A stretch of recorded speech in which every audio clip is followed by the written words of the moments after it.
the building earlier today.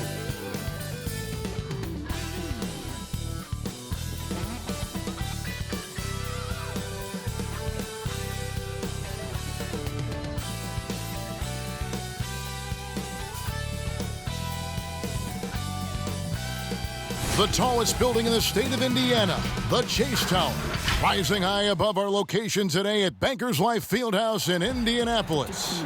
Greetings, everyone. Glad to have you here with us on this Wednesday night edition of the NBA on 2K Sports. And tonight, it'll be the Indiana Pacers going up against the Dallas Mavericks. Kevin Harlan here, and I'm joined by Greg Anthony and Clark Kellogg with David Aldridge on our sideline. A moment here now to see the numbers for him. And the biggest takeaway when you look at his numbers is how good his three-point shooting has been the past 5 games. He's finding the open spots on the perimeter, and when he's getting good looks, boy, he is not missing. And as things get ready to roll, let's catch up with David Aldridge, who's on the sideline. David? Well, Kevin, even though starters are important, those great sixth men have been the key to so many championship teams. Think about the likes of Andre Iguodala, Manu Ginobili, Lamar Odom. And still, with some, there's a stigma to coming off the bench. Iguodala said it's ingrained early, but in particular, he said, in the NBA, it's I need to get paid like a starter. And guys, that's a sacrifice that not many are willing to line up for. David Aldridge, thank you. Greg, in terms of personnel, not exactly the matchups we were expecting to see tonight. You know, Kevin, with all the injuries and some guys now having to step into unfamiliar roles, in some ways that makes tonight all the more intriguing to see which guys are going to step up and deliver. Now, a look at Dallas's starting lineup. Doncic and Porzingis, the incredible forward pair. Hardaway is out there with Jalen Brunson. And it's Cauley-Stein in at the 5 spot. And for Indiana, Sabonis and Turner up front. Then there's Malcolm Brogdon. And it's Sumner in at the 2. And it's the Mavericks to start out. Brogdon against Brunson. Pass to Doncic. Rebound by Sumner. Looking at the last game for the Indiana Pacers, it was a loss to the Clippers in Los Angeles. A putback, and Turner stays with it. Boy, dominant play by Turner there. Used his force and physicality to get that rebound and the bucket. Here's Doncic. Now in the scoring column with that bucket. 1 for 2 this game. And once he got to the 10, I think he was surprised to find himself that wide open. Well, this early, they should be showing a lot more energy on defense. It's not there. Brogdon. No good on that one. Nice D from Porzingis. To the middle. And it's Doncic. That time on the assist from Hardaway. Doncic has got his second bucket of the night. The Pacers have gone 1 of 3 from the field to start this one so far. And known as a tremendous shooter for his size, Porzingis wasn't quite as accurate last season, which surprised some people. Yeah, and you know, Greg, some people would automatically assume that because Doncic attracts so much attention that Porzingis would get more wide open looks. But you've got to remember, Porzingis missed a full season and was coming off an injury and needed to reacclimate himself to NBA gameplay. So that takes usually a season plus another season before you're all the way back. Here's Brunson after Malcolm Brogdon's bucket. Just 5 to shoot. Here's the 3. Brunson, no good. The Pacers have gone 2 for 4 from the field so far today. And Holiday kicks to Brogdon. Outside, Sabonis.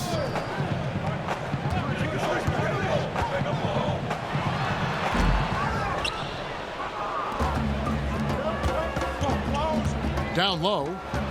No stopping him there. Jams it in as he's fouled. A chance now for a 3-point play. It's going to be on Miles Turner. Now coming into the league with immense potential, Porzingis has already fulfilled much of it, already an all-star. But you know, Greg, there are still areas he's working on. Yeah, he's definitely getting stronger and more physical. You'd like to see him make the next pass a little more often when a teammate has a better shot. But if he can just stay healthy, boy, the sky's the limit on what he can accomplish.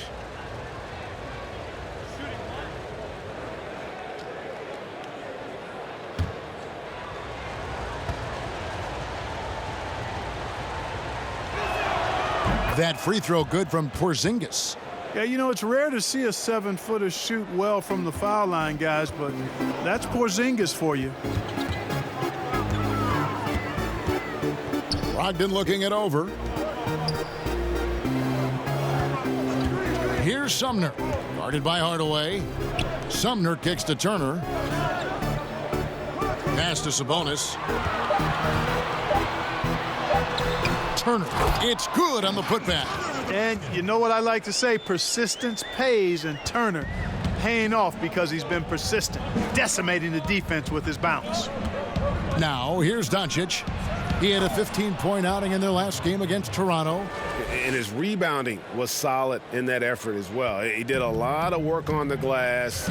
All around it, just his effort level was off the charts. Here's Brogdon following the score by Dallas. Porzingis with the block.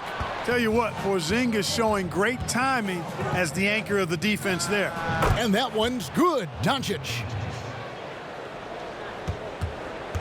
Pacers trail by 5. Sumner passes to Sabonis.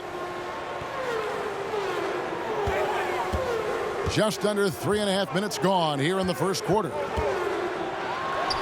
And that one's good, Brogdon. You've got to defend Brogdon from mid-range. That guy is reliable from that distance. And Dallas calls their first time out of the game. And one thing I like about Brogdon is his size. A huge 6'10" wingspan for a guard gives him an advantage in matchups, lets him finish over smaller defenders as well.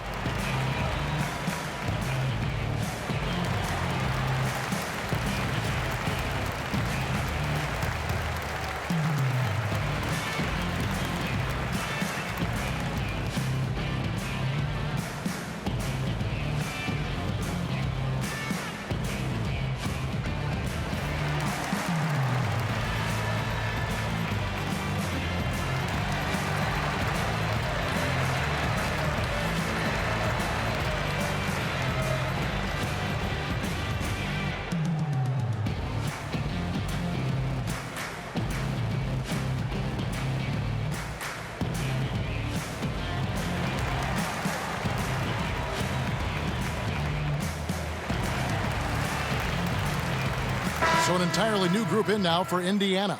McDermott's checked in for Sabonis. J.K. Sampson comes in for Justin Holiday. Aaron Holiday is checked in for Edmund Sumner. And it's T.J. McConnell in for Brogdon. And Greg, with Brogdon and his size, it allows flexibility on defense as well. Yeah, I mean, it makes switching on the pick and roll easier with him up top. There isn't a lot of flash to how Brogdon plays on the floor, but you can't deny how impactful he is in all facets.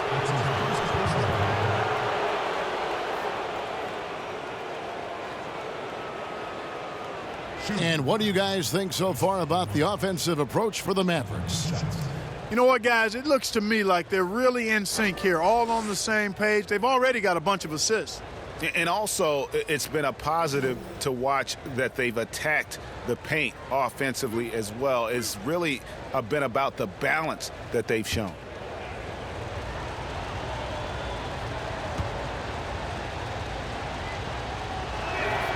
First free throw is good.